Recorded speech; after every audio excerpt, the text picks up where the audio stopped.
Good day everyone, I am the third presenter for Group 4. I am Kyle Aina B. Montilla, the third presenter from Group 4 who talks about the Lesson 8 and 9. Continuation for Topic 2, Developing Pay Levels. Developing a Job Structure. Developing a job structure. Employees also evaluate their pay using internal comparisons.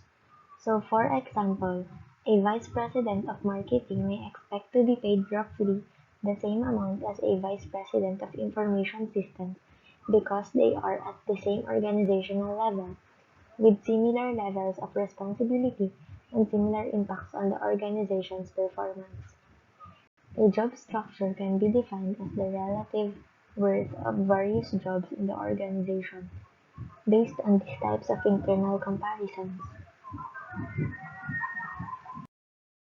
Next is the job evaluation. One typical way of measuring internal job worth is to use an administrative procedure called job evaluation. A job evaluation system is composed of compensable factors and a weighing scheme based on the importance of each compensable factor to the organization. Simply stated, compensable factors are the characteristics of jobs that an organization values and chooses to pay for. Next is the point factor system.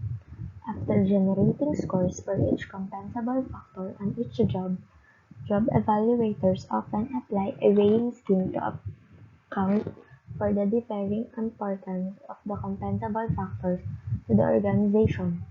Weights can be generated into two ways. First, a priori weight can be assigned, which means factors are weighted using expert judgments about the importance of each compensable factor. Second, weights can be derived empirically based on how important each factor seems in determining pay in the labor market. Next topic is about the developing of a pay structure. Developing a pay structure involves evaluating jobs and establishing associated salary ranges and grades based on market data and the company's compensation policy. The relative value of different roles is based on factors including responsibility, experience, and education, key skills, effort or impact, and working conditions. A well-designed and transparent pay structure should help an organization attract and retain talent to be perceived as fair and equitable. The steps involved in the process are outlined below. First, conduct a job analysis. Job analysis is the process of studying and collecting information relating to the operation and responsibilities of a specific job, including knowledge, skills, and abilities. Number 2, conduct a job evaluation. Determine the relevance and value of the job to the organization. This involves comparing or evaluating roles based on criteria such as the required education and experience, skills, effort, level of responsibility or authority, and potential revenue impact. In order to avoid introducing bias, the role should be evaluated based on the job criteria, not a specific employee in that role. Third, determine the basis for your pay structure. Use one or both of the following methods to do so.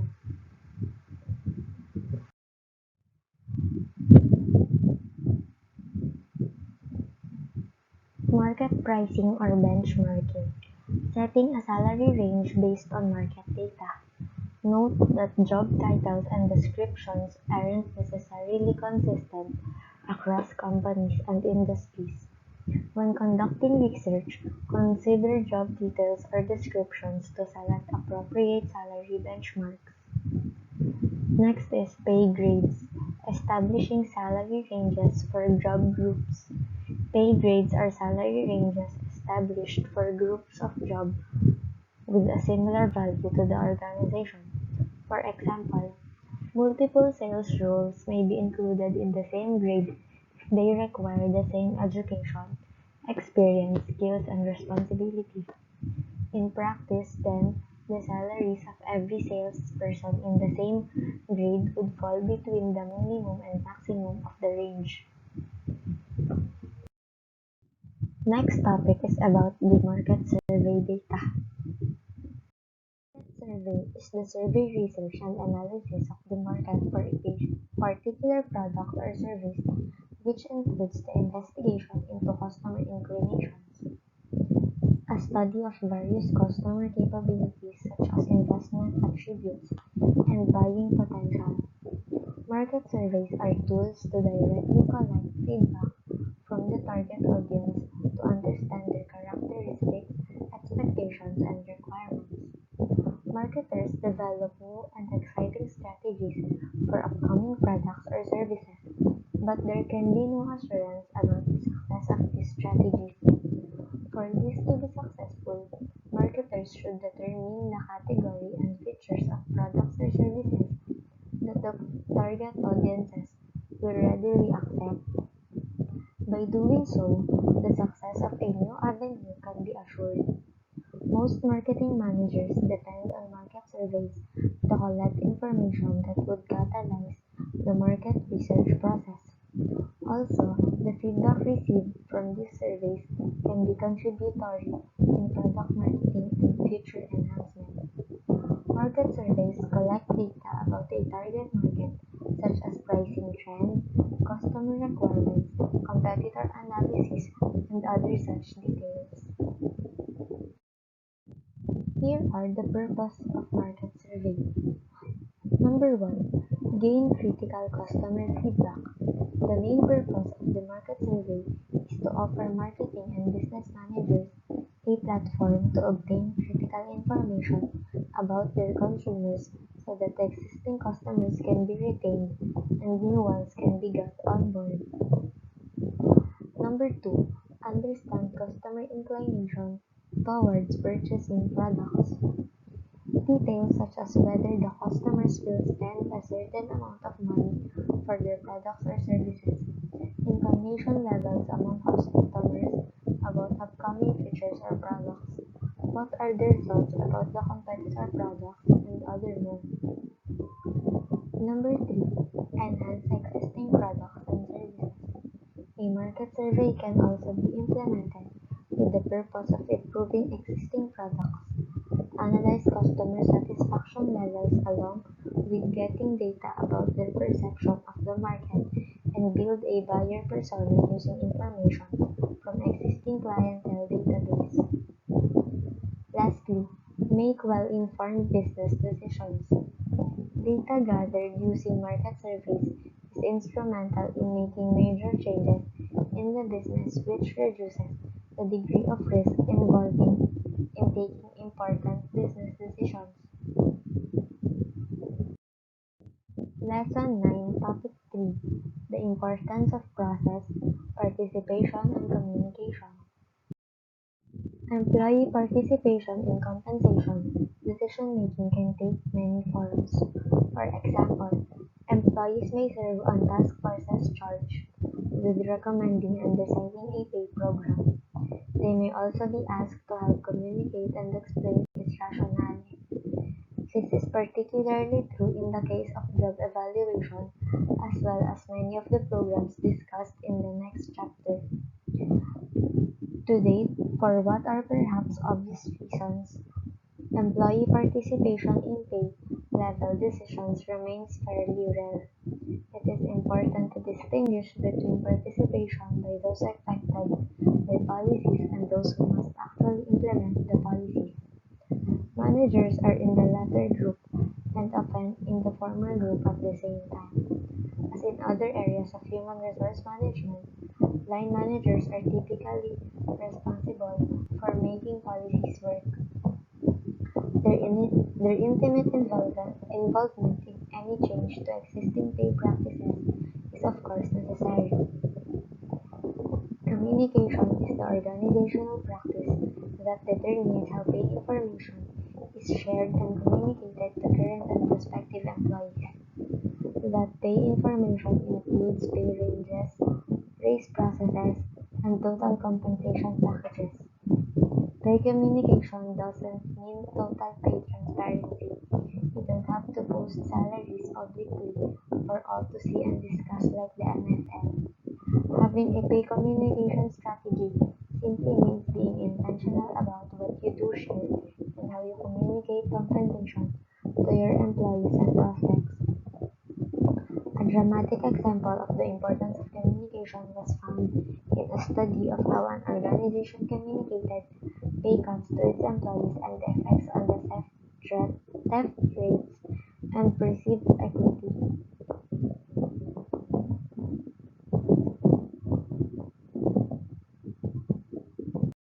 9 Topic 4 Challenges.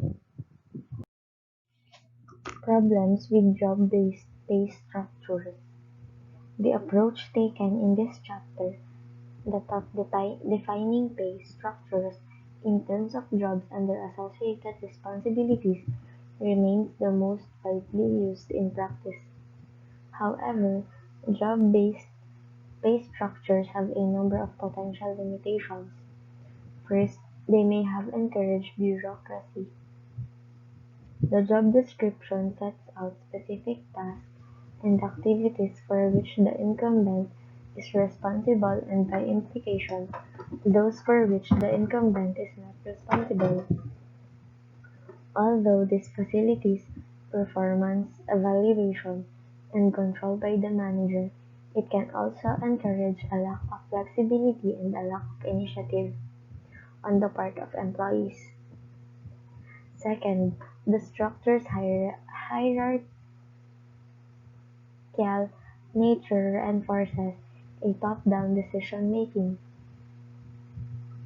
and information flow as well as status differentials, which do not lend themselves to taking advantage of the skills and knowledge of those closest to production. Third, the bureaucracy required to generate and update job descriptions and job evaluations can become a barrier to change because of wholesale changes to job descriptions can involve a tremendous amount of time and cost. Fourth, the job-based pay structure may not reward desired behaviors, particularly in a rapidly changing environment where the knowledge, skills, and abilities needed yesterday may not be very helpful today and tomorrow. Lastly, the emphasis on job levels and status differentials encourages promotion-seeking behavior, but may discourage lateral employee movement because employees are reluctant to accept jobs that are not promotions or that appear to be steps down. Responses to problems with job-based pay structures. The layering and banding. In response to the problems caused by job-based pay structures, some organizations have implemented the layering or reducing the number of job levels to achieve more flexibility in job assignments and in assigning merit increases. One possible disadvantage of the layering and banding is a reduced opportunity for promotion. Therefore, organizations need to consider what they will offer employees instead. In addition, to the extent that there are separate ranges within bands, the new structure may not represent as dramatic a change as it might appear. These distinctions can easily become just as entrenched as they were under the old system.